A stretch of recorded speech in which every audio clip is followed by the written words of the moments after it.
Never imagined that you would come and save me.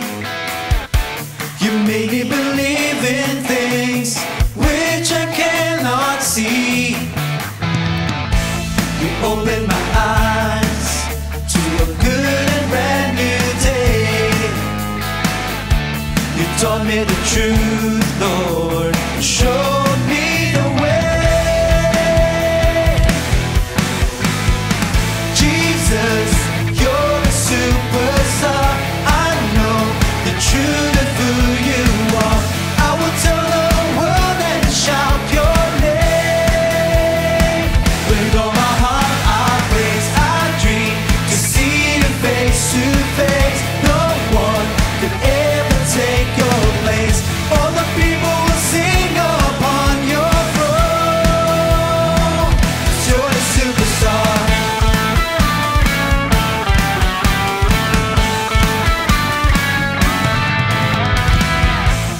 Never imagined that you would come and save me. You made me believe in things which I cannot see. You opened my eyes to a good and brand new day. You taught me the truth, Lord, and showed me the way. Jesus, you're a superstar. I know the truth of who you are. I will tell the world and shout your name. With all my heart I praise, I dream to see you face to face. No one could ever take your place. All the people will sing upon your throne. 'Cause you're a superstar.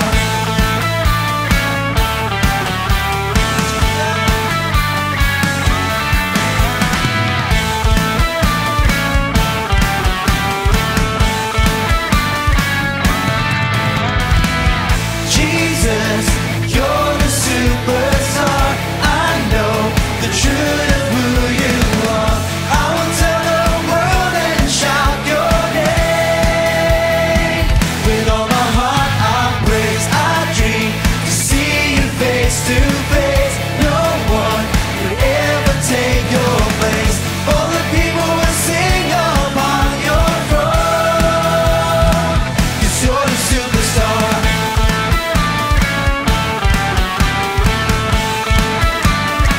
'Cause you're the superstar.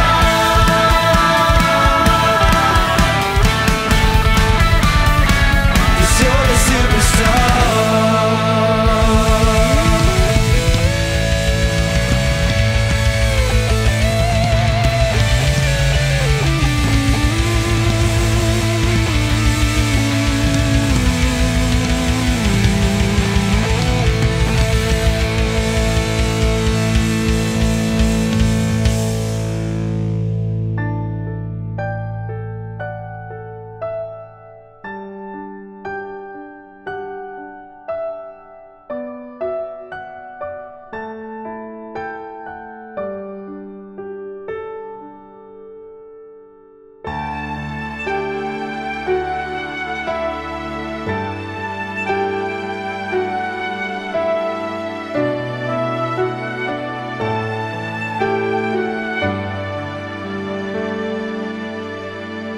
Narito, Panginoon, ang aking puso.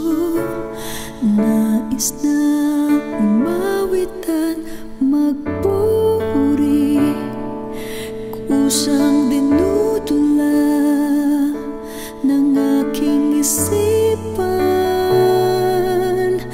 nanggagaling sa puso patungo sa aking tinig. Purihin ka, Panginoon, dakilain ang iyong pangalan. Itataas kita, ihahayag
Beloved, let us love one another. For love is of God, and everyone that loveth is born of God, and knoweth God. He that loveth not knoweth not God, for God is love. My beloved, let us love one another. 1 John 4:7-8. Beloved, let us love one another.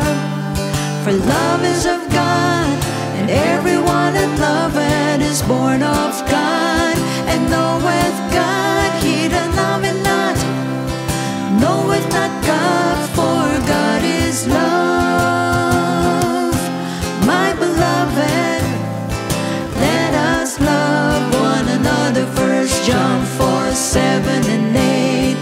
The love of Jesus, sweet and marvelous, the love of Jesus, sweet and marvelous, the love of Jesus, sweet and marvelous, oh, oh, wonderful love. Higher than the mountain, deeper than the ocean, wider than the universe, oh, oh, wonderful love. The love of Jesus, sweet and marvelous, the love of Jesus, sweet and marvelous, the love of Jesus, sweet and marvelous, oh, oh, wonderful love. Higher than the mountain, deeper than the ocean, wider than the universe, oh, oh, wonderful love. Higher than the mountain, deeper than the ocean, wider than the universe, oh, oh, wonderful love.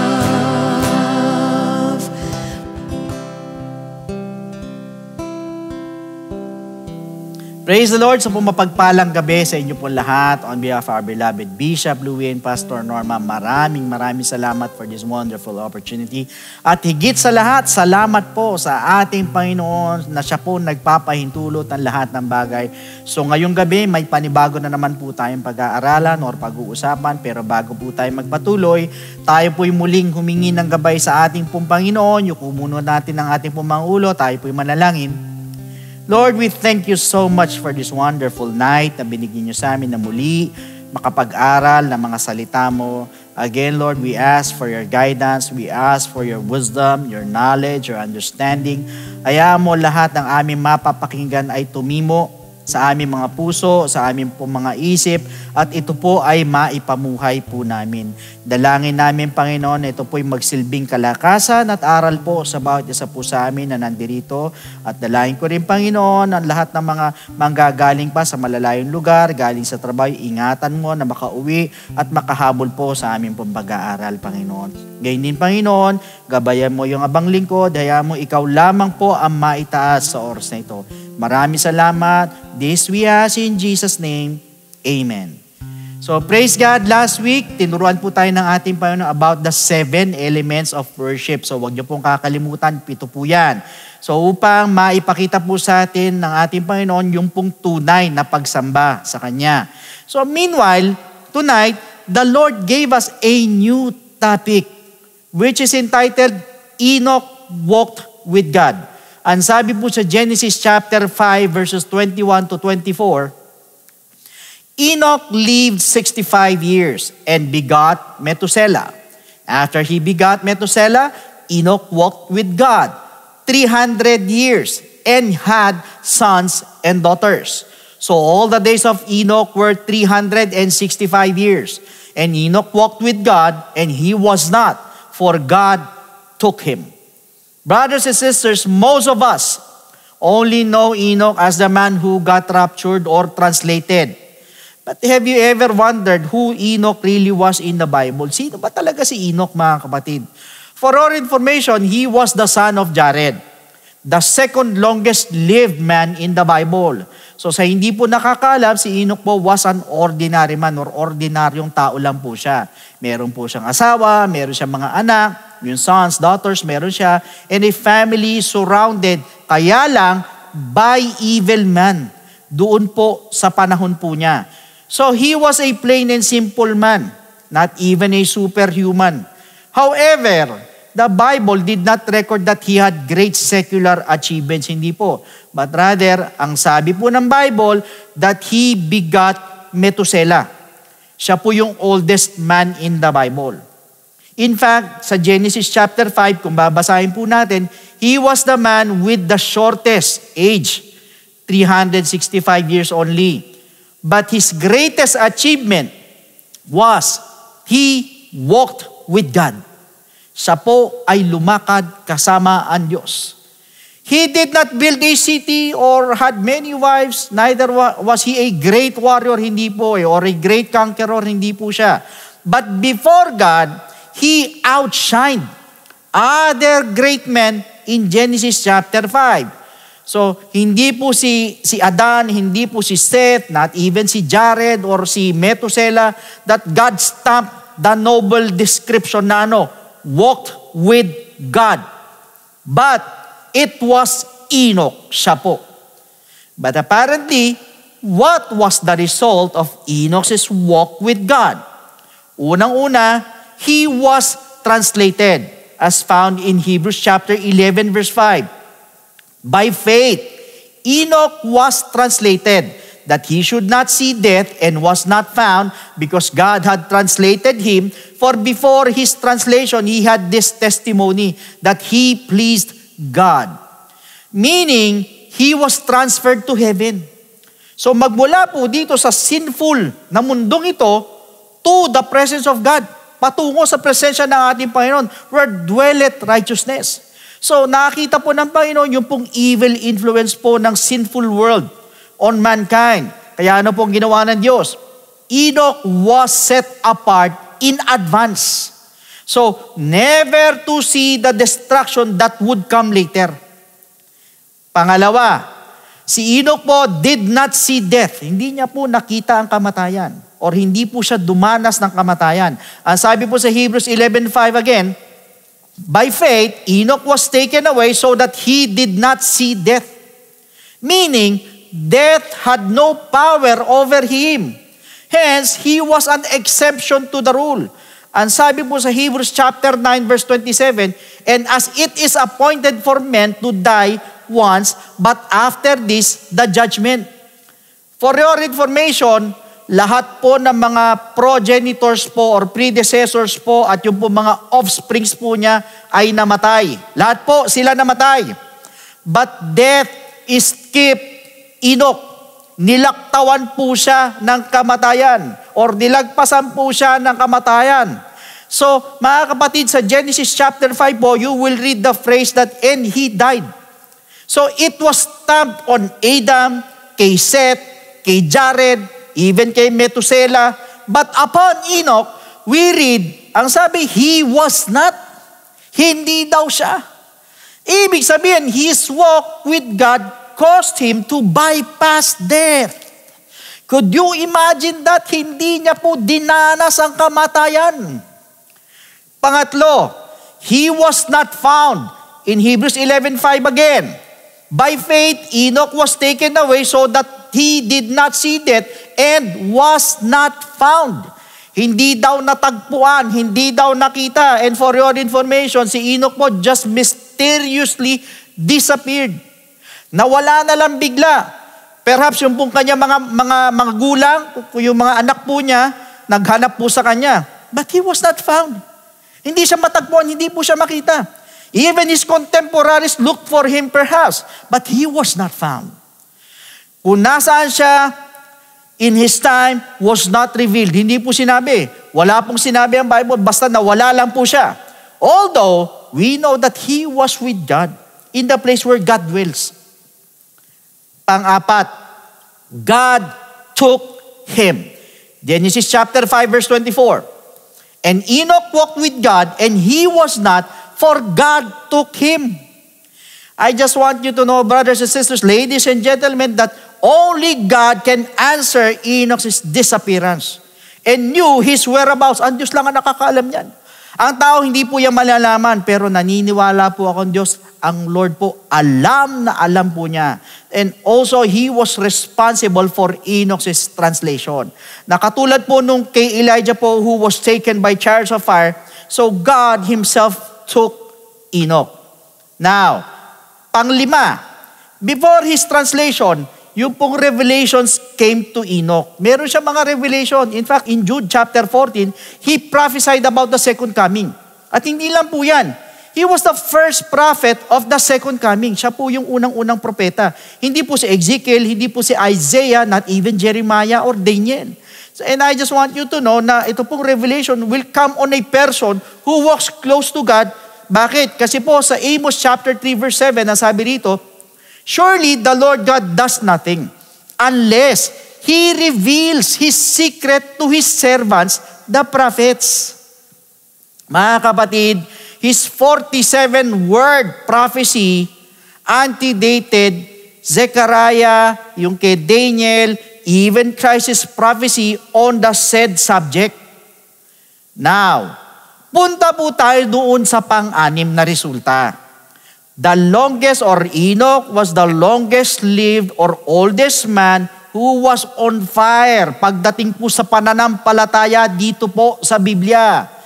So, if the world was created in 4000 BC, according to some Bible scholars, and if we're from to count sa 3380 BC, yung pong kanyang estimated na birthday hanggang 2024 ngayon, Enoch must be 5,323 years old already.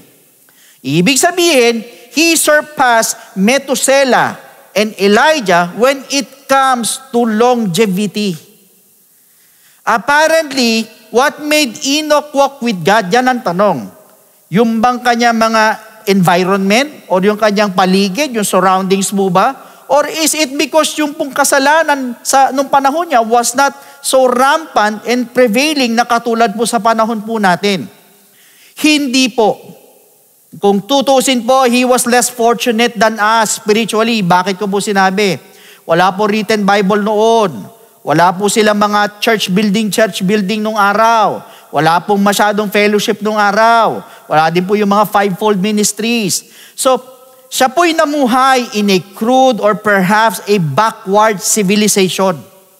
Hindi ganun ka-advance or hindi talaga advance sa madalit sabi. But take note, brothers and sisters, he walked with God. At yun po ang matindi. Hindi man advance yung civilization nila nung araw, pero lumakad po siya kasama po ang Diyos. That is why the question is, how did he do it? Yan ang tanong ngayon. Papaano niya ngayon nagawa yun?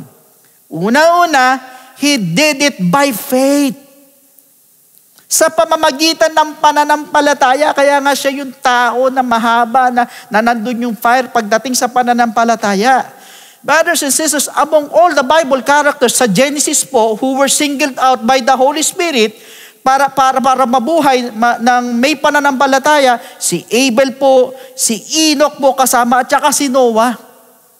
Ibig sabihin, si Enoch po walked with God by faith. Alam niya that he could only please God by faith. Alam po ni Enoch yan. He could not see God. Hindi niya nakikita ang Diyos. Kasi nga invisible po ang ating Panginoon. But he believed that he could walk by faith and not by sight. And he did. Nagawa niya. That means yung pong power of faith, yung kapangyarihan ng pananampalataya operated in his life and made his walk with God a possibility, a reality, and a victory. Ibig sabihin, yung pong pananampalataya po worked wonders in his life, although sa Mark chapter 9 verse 23, it was not yet revealed in his time, pero yung pong principle niya about faith was already there. It worked in Enoch's life. Ibig sabihin, nandun na po yung pananampalataya. Panahon pa lang niya. May pananampalataya na pinagagana na. Pangalawa, by a holy life. Mga kapatid, Enoch believed God and he behaved what he believed. Bakit ko po sinabi? Because faith without works is dead. Yan po ang totoo. And I just want you to know that a life of faith reflects the character or quality of the object of faith. As he could not walk with God without holiness. Ang sabi po sa Hebrews chapter 11 verse 5, for before he was taken, bago siya kunin, bago siya matranslate, he had this testimony that he pleased God. Here, it was said that he had this testimony that he pleased God. Nalugod niya ang Diyos. In fact, pag sinabi po nating holy life, it means a God-pleasing life. Yan po ang ibig sabihin niyan, as found in 1 Thessalonians chapter 4, verse 3. Ang sabi po rito, for this is the will of God, your sanctification, that you should abstain from sexual immorality. Now, pagdating sa verse 7, ang sabi, for God did not call us to uncleanness, but in holiness. Doon po tayo tinawag sa holiness. Meaning, yung pong lakad po natin na kasama po ang Diyos is not only a walk of faith, but also a walk of holiness. Kaya nga po sinabi po sa 2 Corinthians chapter 7 verse 1, therefore, having these promises, beloved, let us cleanse ourselves from all filthiness, lahat ng karumihan of the flesh and spirit, perfecting holiness. Umulitin ko, perfecting holiness in the fear of God. That means, ang isa po sa dahilan kung bakit ito po si Enoch was taken by God long before the rapture is because of holiness. Ibig sabihin, without holiness, no man shall see the Lord. As said in Hebrews chapter 12 verse 14. And in fact, the Lord Himself said, blessed are the pure in heart, for they shall see God. Na sinabi po sa Matthew chapter 5 verse 8. So ibig sabihin, ganyan po namuhay si Enoch na dapat ganyan din po tayo. Nandun po dapat ang kabanalan. Now, pangatlo, by his dedicated life. Now, for your information, si Enoch po did not only believe at hindi lang po siya namuhay ng banal. Siya po ay isang dedicated man. Take note, siya po ay isang dedicated man. As his name speaks for it. Bakit ko po sinabi? Yung pong pangalan na Enoch, ang ibig sabihin po is dedicated. As he gave himself to God. Yielded and was set apart, at hindi lang po yan. He was not part-time with God, but rather he was a full-time. Although there was a time when he did not walk with God before he begot Methuselah. Kaya nga sinabi sa Genesis chapter 5 verse 22, after he begot Methuselah, Enoch walked with God 300 years and had sons and daughters. However, after the birth of Methuselah, he walked with God for 300 years. His walk with God was longer than his ordinary life of 65 years. Mas mahaba pa.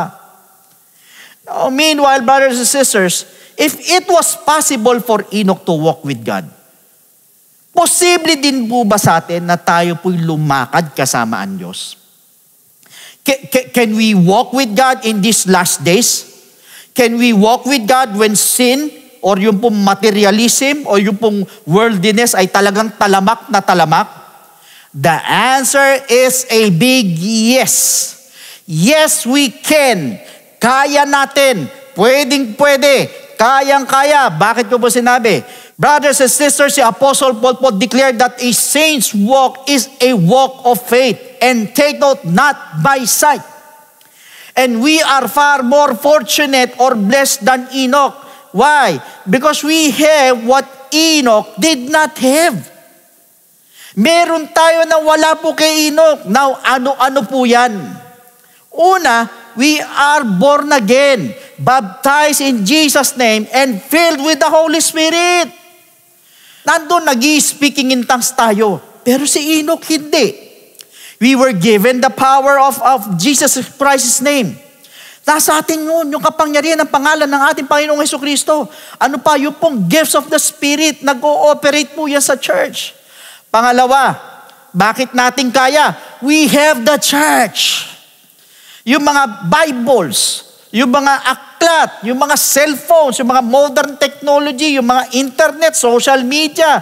We also have mga fellowship natin, yung mga conferences natin na ginagawa, yung mga activities natin, ang mga New Gen, Yapper, yung mga seminars natin, yung mga prayer meetings natin, yung mga fasting natin, yung mga evangelism po natin, yung mga concerts po natin.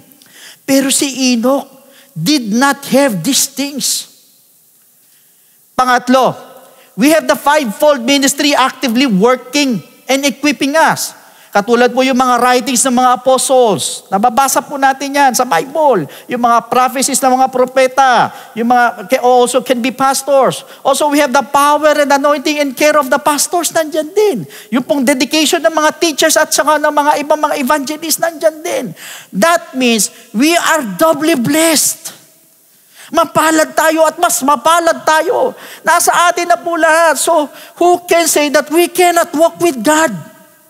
Sino magsasabi hindi natin kayang lumakad na kasama ang Diyos? Ibig sabihin, we can do it. Kaya natin gawin. Dahil sabi nga po ng Diyos, and He invested on it. Kaya nga po kung tutuusin, we cannot ask God for more. O wala na tayong hihingin pa. Kasi po, He has invested everything for and in the church. Most of all, He has given us His own Son. Binigay na sa atin ng ating Panginoon. His eternal life binigay na sa atin. Yung pangalan niya binigay na sa atin. Yung salita niya binigay niya na sa atin. Yung dugo niya, yung kapangyarihan niya, yung holiness, yung gifts, yung wisdom, yung revelations, yung presence at ang Holy Ghost. Kaya wala nang maibibigay pa ang Diyos sa atin. Why? We have everything. Na sinabi nga sa Psalms 23 verse 1, the Lord is my shepherd, I shall lack nothing. Ibig sabihin, if we have everything, then wala na pong kulang. Kompleto na po tayo. In fact, advance payment na nga po ang Diyos sa atin eh. Bakit ko po sinabi? He has already written your name in the book of life. Sinulat na. Nakasulat na yung pangalan natin. At ang matindi dyan, you have a mansion in heaven. Imagine, may mansion ka sa langit. Sa John chapter 14 verses 1 to 3, basahin po natin. Let not your heart be troubled. You believe in God, believe also in me. In my Father's house are many mansions. Ayun, in my Father's house are many mansions. If it were not so, I would have told you. I go to prepare a place for you. Imagine, pinaghanda pa niya sa atin. And if I go and prepare a place for you, I will come again, babalik ako, and receive you to myself, that where I am, there you may be also. Kaya wag mo sasabihin na hindi mo kaya. Na lumakad kasama po ang Diyos, kaya po natin yan. Kinaya nga ni Enoch, how much more tayo? I tell you, brothers and sisters, God wants you to walk with Him. Yan ang gusto ng Panginoon eh. Lahat ng investments ng ating Panginoon, nasa church na para sa atin. Why? He wants you to walk with Him. As said in Micah chapter 6 verse 8, He has shown you, O man, what is good. And what does the Lord require of you but to do justly, to love mercy, and to walk humbly with your God? Ulitin ko, and to walk humbly with your God. But just like Enoch, brothers and sisters, you have a course to take. Meron tayong kailangan daanan pa. Ano-ano po yan? Unang-una, make up your mind to walk with God. Decide personally. Wag po tayong lumakad na sarili lang po natin. Lalo wag po tayong lumakad na ayon lang po sa takbo ng mundo or ayon sa kasamaan ng paligid or ayon sa kasamaan mismo. But rather, kailangan lumakad po tayo na kasama po ang Diyos. Kaya nga sinabi ng Bible, Enoch walked with God eh. Ano po mapapansin po ninyo? Nobody forced Enoch to walk with God. Wala pong pumwersa sa kanya, pumili sa kanya. It was his own decision. Ibig sabihin, kusa po siyang sumunod at lumakad na kasama po ang Diyos. Yung kanya pong asawa, yung kanya pong mga anak, or even his parents did not push him to walk with God. Ibig sabihin, to serve God is a personal decision. Bakit? Because in Joshua chapter 24 verse 15, and if it seems evil to you to serve the Lord, choose for yourselves this day whom you will serve, whether the gods which your fathers served that were on the other side of the river, or the gods of the Amorites, in whose land you dwell. But as for me, ang sabi ni Joshua, but as for me and my house, we will serve the Lord.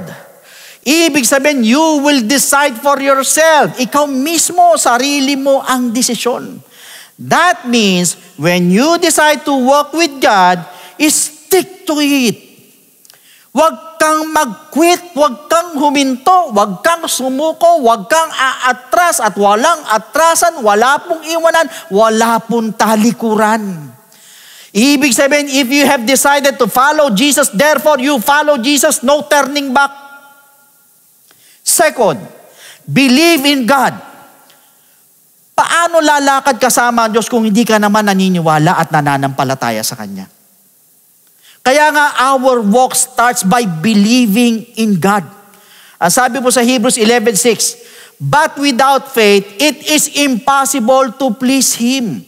For he who comes to God must believe that He is. Ulitin ko, he who comes to God must believe that He is, and that He is a rewarder of those who diligently seek Him. Remember mga kapatid, you cannot please God without faith. At ito pong pananampalataya na ito is not only a saving faith, a sanctifying faith, or a sustaining faith, but a walking faith. And a walking faith is a working faith. A doing faith for without works. Yung pong pananampalataya po natin is useless. Na sinabi po sa James chapter 2 verse 20. Now, pangatlo, live a holy life. Mga kapatid, to walk with God is to be like God, to live holy. Sabi po sa 1 Peter chapter 1 verses 15 to 16, but as He who called you is holy, yun daw tumawag sa iyo ay banal. You also be holy in all your conduct. Because it is written, nasusulat, be holy for I am holy. So Enoch lived holy because he walked close to God. And the closer you are to God, the holier you become. And the holier you become, the more God is pleased with you. Now, if you remember si Moses mo, he sparkled with God's glory.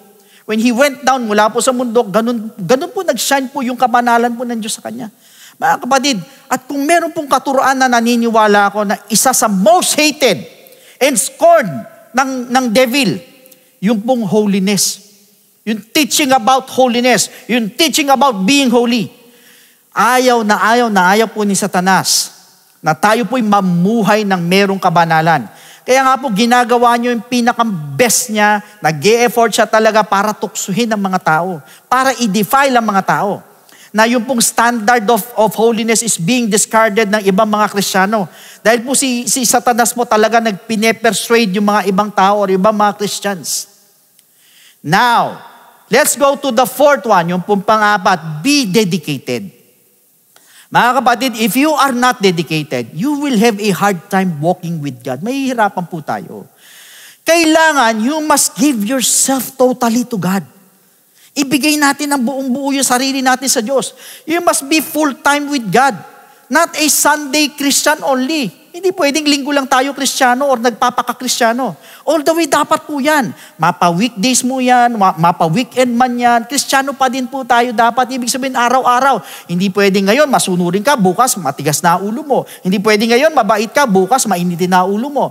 Ibig sabihin, pag Kristiyano ka, then therefore live like a Christian or isang Kristiyano na talagang binago na po ng Diyos at namumuhay ka na naayon po sa salita ng Diyos. Ibig sabihin, sold out ka kay Lord. At ikaw mismo, pag-aari na po ng Diyos dahil kinubos ka na ng banal na dugo ng ating Panginoon. Kaya wala na po tayong karapatan sa ating po mga sarili. Dahil pag-aari na po tayo ng Diyos. At kung pag-aari na po tayo ng Diyos, ay dapat lang po na dedicated po tayo sa Kanya.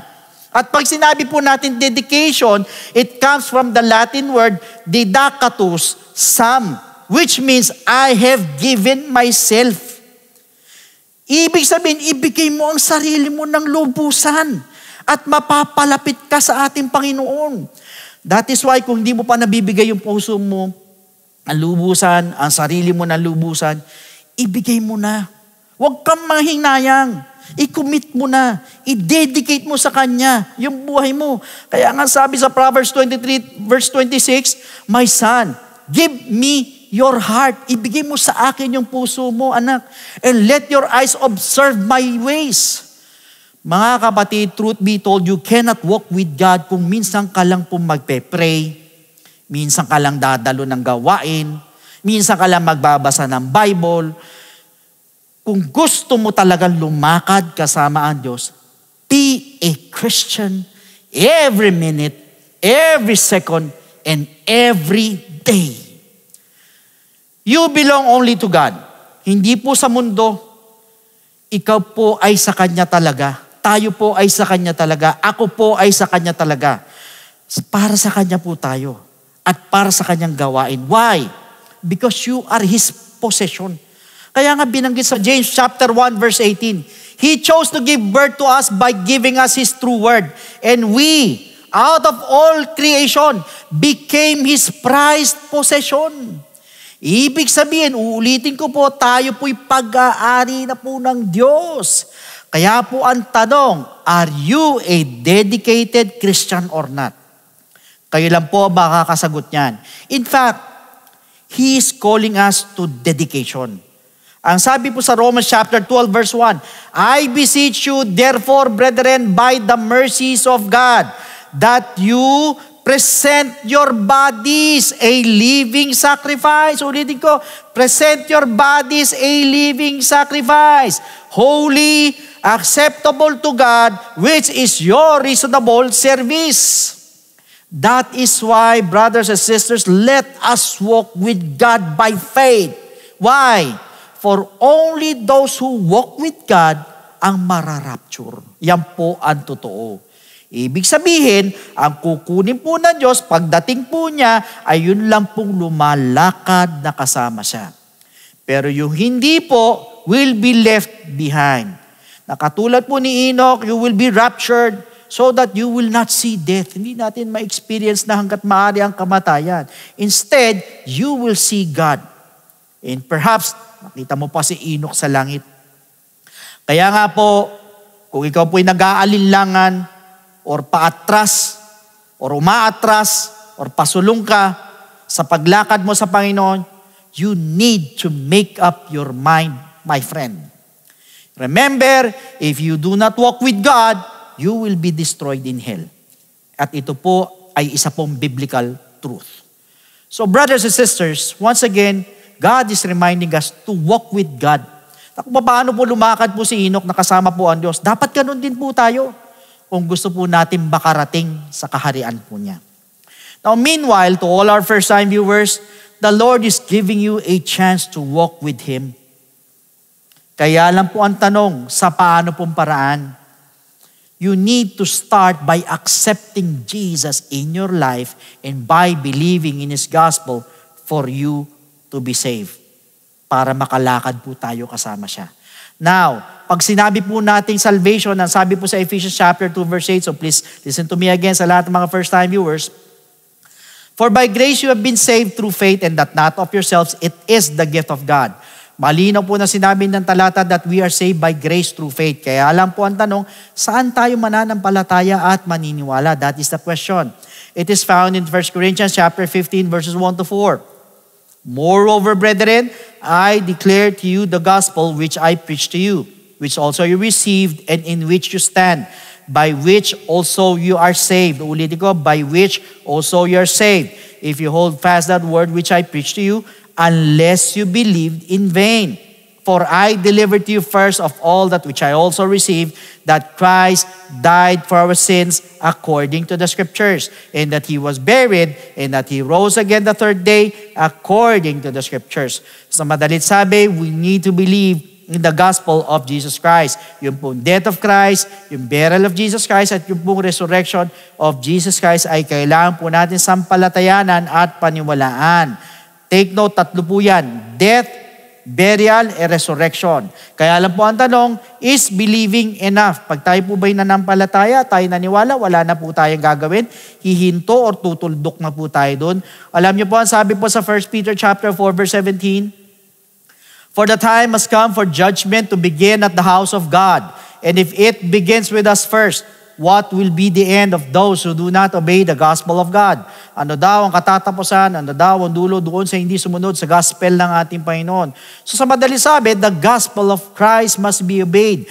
Pag tayo po'y nanampalataya, tayo po'y naniwala, kailangan lakipan po natin ang pagsunod. Hindi po tayo matatapos sa believing, but rather we need to obey the gospel of Jesus Christ.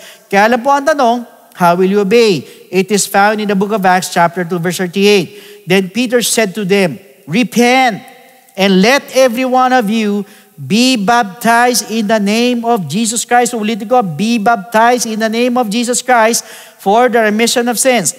And you shall receive the gift of the Holy Spirit. Now first is repentance. Tayo po'y hihingi ng tawad sa ating Panginoon. Tayo po'y magsisisi po ng ating mga kasalanan. We're going to confess our sins. We're going to ask for forgiveness. At naniniwala po ako, kahit pakiramdam mo, ang dami mong kapalpakan, ang dami mong nagawang kasalanan, o mabigat ang nagawa mong pagkakamali sa Panginoon, but for as long as nandun po yung genuine repentance sa ating po mga puso, dahil yan po yung tinitignan ng ating Panginoon. Yung taos puso na pagsisisi, believe me, the Lord is willing and able to forgive your sins. At dyan din po papasok yung po death to sin. So yun po yung unang step, we need to repent. Second, we need to be baptized in the name of Jesus Christ. So tayo naman po ibabautismoan sa tubig. Ilulubog po tayo sa tubig in the name of Jesus Christ po yan. At ang sabi po sa Romans chapter 6 verse 4, therefore, we were buried with Him through baptism into death. Ulitin ko, we were buried with Him through baptism into death. That just as Christ was raised from the dead by the glory of the Father, even so we also should walk in newness of life. Sa madalit sabi, we need to be baptized in the name of Jesus Christ. Why? Dahil para bagang ininilibing naman po natin ang ating po mga kasalanan, kasabay naman po ng paglilibing kay Kristo. Take note, hindi po ito paghuhugas ng dumi ng katawan, kundi ito po ay paghuhugas at pag-aalis po ng ating po mga kasalanan. So yan po yung pangalawang step. We need to be baptized in the name of Jesus Christ. Now the third step is we need to receive the gift of the Holy Spirit. Diyan naman po papasok ang ating transformation, yung ating pong regeneration. So sa madalit sabi, tayo mababago na po. Nabanggit po sa Romans 8:11, kaya hindi po sa Titus chapter 3 verse 5. In fact, once we receive the gift of the Holy Spirit, we're also receiving power. Power saan? Lahat tayo mga kapatid, especially sa lahat kayo mga first-time viewers po natin, aminin nyo man hindi, lahat tayo may kahinaan. Minsan, pinipilit natin magbago 1 buwan, 2 buwan, sa susunod na panahon, bumabalik tayo sa dati. Bakit? Sarili mo lang. But you know what? Once you receive the gift of the Holy Spirit, yan po yung sinasabing power. Power saan? Power to overcome all our weaknesses. At hindi lang po yan. Yan din po yung magpapaalala po sa atin para makasunod naman po sa kalooban ng ating Panginoon. Para makalakad po tayo kasama ang Diyos na katulad po ni Enoch. So importante po itong tatlong ito ay kailangan maganap po sa ating po mga buhay. Unang-una, we need to repent. Second, we need to be baptized in the name of Jesus Christ. And thirdly, we need to receive the gift of the Holy Spirit, and that is what we call the good news, and that is the gospel of Jesus Christ. So at this moment, sa lahat po ng first-time viewers, pwede po ba na itaas po natin ang ating dalawang kamay bilang tanda ng pagsuko?